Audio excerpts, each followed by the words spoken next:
ny fahasivy-telopolo ny lalàna mahakasika ny Cour de justice 2014-043 dia tsy afaka mandray fanapahan-kevitra zany a ny isina ny sovavahoaka zay tongeto ka dia mbola misy moa ny fotoana anatin'ny session amin'ny fahafito ambin'ny folo ny volana desambra dia akisaka ahemitra amin'izay zany ty mariana fa tsy maintsy mandray fanapahan-kevitra ny antenimieram-pirenena mandritra n'izao session ordinaire izao. Faute de quorum, la proposition de résolution sur le seul dossier présenté dans la journée par la commission de mise en accusation devant la Haute Cour de justice n'est pas passée au vote. La commission avait pourtant prévu de présenter 8 rapports sur les 12 dossiers qui ont été transmis à l'Assemblée nationale ce lundi.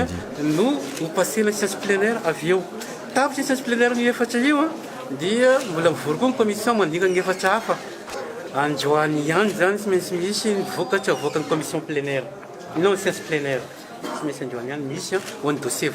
Mais il n'en sera rien. Un seul dossier a été présenté au cours de la séance plénière, celle qui implique l'ancien vice-premier ministre en charge du développement et de l'aménagement du territoire, celui qui est soupçonné d'abus de fonction dans l'affaire de la vente de la villa Elisabeth. Le rapport de la commission a été présenté, tout comme la proposition de résolution qui décide de ne pas mettre en accusation l'ancien membre du gouvernement.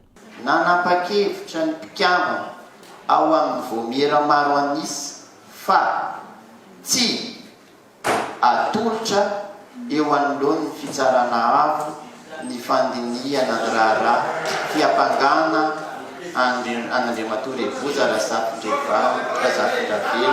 Il ne s'agit cependant que d'une proposition de résolution. La décision de renvoyer l'affaire ou de mettre en accusation relève de l'Assemblée plénière à la majorité absolue des députés selon la loi relative à la Haute Cour de justice. Le vote, si l'on en croit les propos de la présidente de l'Assemblée nationale, devrait avoir lieu le 17 novembre avec l'examen des 11 autres dossiers. Encore en instance, le Parti TIC Madagascar annonce déjà la couleur.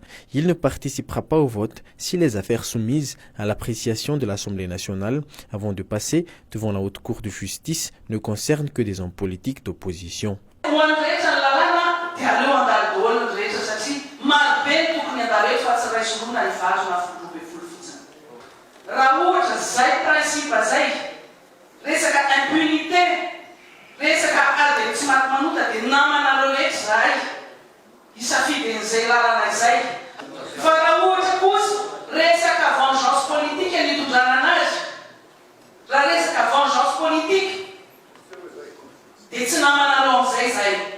Avec cette procédure de mise en accusation, les députés doivent décider si un ancien homme responsable devrait être poursuivi par la justice ou pas.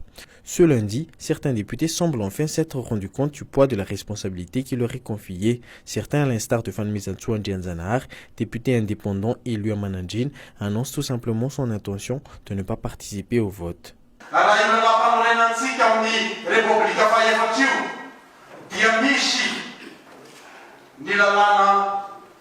Ny antom-panjakana mpisara, ny antom-panjakana mpanao lalàna, ny antom-panjakana mpanantanteraka.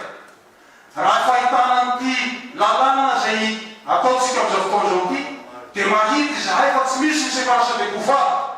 Aty amin'ny Assemblée nationale hanetsika olona amin'ny alalan'ny code pénal. Na lalàna ampikadrana olona.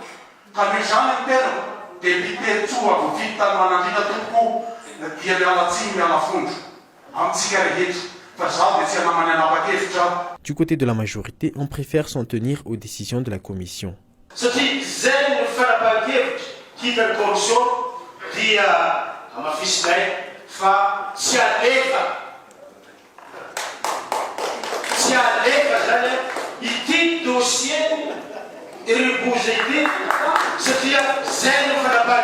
Commission